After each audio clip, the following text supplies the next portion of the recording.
Voilà le grand Brésilien, le grand footballeur brésilien, l'homme le plus puissant au monde, le footballeur le plus, comment je peux dire, je manque de mots pour le qualifier, le plus emblématique au monde. Pelé vient de décéder à l'âge de 82 ans au Brésil. Alors voilà, donc ce grand homme qui, durant les derniers, depuis le 2021, on lui avait diagnostiqué un cancer du côlon. Donc récemment, il a été interné au début du mois de décembre. Il a été hospitalisé pour stabiliser parce qu'il était en chimio, il recevait des traitements. Donc voilà, depuis les derniers jours, je sais que sa famille était auprès de lui.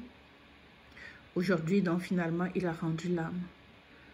Ce grand homme. Le footballeur le plus technique. Le seul footballeur qui a gagné 3 coupes du monde. Jusqu'à aujourd'hui, son record n'a jamais été égalé. La vie, c'est quelque chose, hein. Quand je vois sa photo aussi jeune, né en 1940, donc il est décédé aujourd'hui. Beaucoup d'émotions. Beaucoup d'émotions. Il aura marqué les esprits.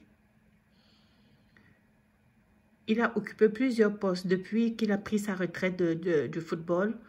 Il a continué à être très sollicité. Donc, il était à l'UNICEF. Il a même été ministre de sport dans son pays. Il a aussi été à la FIFA. Donc, et chaque fois, son opinion comptait beaucoup.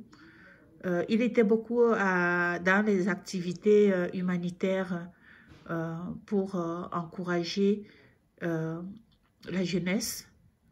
Vraiment, c'est paix à son âme. Il a vécu quand même 82 ans. Voilà. Il est l'inspiration de beaucoup d'Africains. Et je nommerai Mbappé, hein, pour ne citer que celui-là, qui a toujours dit ouvertement que lui, il s'inspire de Pelé pour jouer. Chaque fois que Mbappé joue, ben, il rend hommage. Tout le temps, il va citer Pelé. Et aussi j'ai aussi écouté Pelé hein, lorsqu'on lui a demandé lors de la coupe qui a eu lieu récemment à Qatar. Lui, il a dit quoi? Il a dit, moi, de tous les joueurs, parce qu'on lui a demandé qu'est-ce qu'il pensait, qui était le meilleur joueur selon lui. Et qu'est-ce qu'il a dit? Il a dit, selon lui, ben, c'est Mbappé. Il a dit surveiller Mbappé parce que il voit Mbappé, lui, quand il était jeune. Et ben, on va pas dire que c'est prémonitoire ou non, mais regardez un peu les prouesses de Mbappé. Hein, donc, c'est ça. Donc, Pelé a toujours, c'est-à-dire, il avait ce regard. Vous voyez ce sourire qu'il a. C'est ce sourire-là quand il jouait.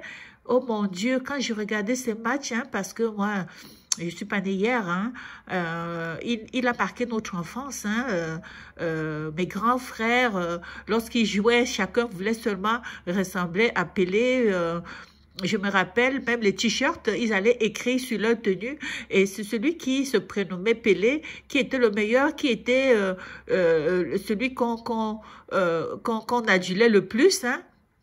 Donc, c'est quelque chose, pour moi, c'est beaucoup d'émotions aujourd'hui, beaucoup d'émotions. Alors, voilà, juste d'aller chercher quelques photos de Pelé et me rappeler des souvenirs que j'ai de lui, de sa performance, ben, ça me donne beaucoup d'émotions et ça me fait vraiment de la peine et en même temps aussi de la joie pour lui parce que je n'ai que du positif. Je sais que pendant sa carrière, après le soccer, après le football, dans ses multiples implications dans son pays, il y avait quand même des gens aussi qui étaient contre lui. Hein. Je me rappelle qu'il y a un monsieur, je me souviens plus de son nom, qui avait même dit que Pelé, il est mieux quand il se tait. Voilà. Donc, parce que Pelé, lui, il s'exprimait, il n'avait pas la langue dans sa poche, hein. Donc, quand il avait à dire, ben, il ne se gênait pas de le dire. Et puis, ça ne faisait pas toujours plaisir à tout le monde. Il faut reconnaître que le Brésil, c'est un pays où il y a beaucoup de racisme aussi, hein. Alors, Pelé ne s'est jamais gêné de s'exprimer là-dessus. Alors, voilà. Donc, non, aujourd'hui, on perd un grand homme, mais un homme qui n'a pas vécu pour rien. Il est venu sur cette terre, il a accompli une mission aujourd'hui qui continue à servir et qui va servir encore de nombreuses générations pour plusieurs générations. Alors vraiment, paix à son âme et merci pour tout ce qu'il nous a fait vivre et tous ces beaux souvenirs que j'ai encore de lui. Ça, c'est l'une de ses dernières photos. Comme vous voyez, il était déjà vraiment rongé par la maladie, par le cancer du côlon. Vous savez, c'est un cancer qui est très virulent. Alors, il était déjà extrêmement fatigué. Donc, cette photo date de quand même il y a moins d'une semaine. Voilà notre cher Pelé, avec son regard qui était toujours là. Son regard n'a pas changé. Là, on voit vraiment qu'il était souffrant. Il était déjà dans ses derniers milles. Ses enfants ont été à son chevet. Je pense que tous ses enfants sont arrivés à son chevet il y a une semaine. Lorsque le médecin a dit que son état s'était détérioré. Donc, l'ensemble de ses enfants se sont réunis à son chevet pour l'accompagner. Et c'est l'une de ses filles qui est sortie tout à l'heure pour annoncer sur Twitter que son papa est décédé. Voilà, un grand homme qui nous quitte.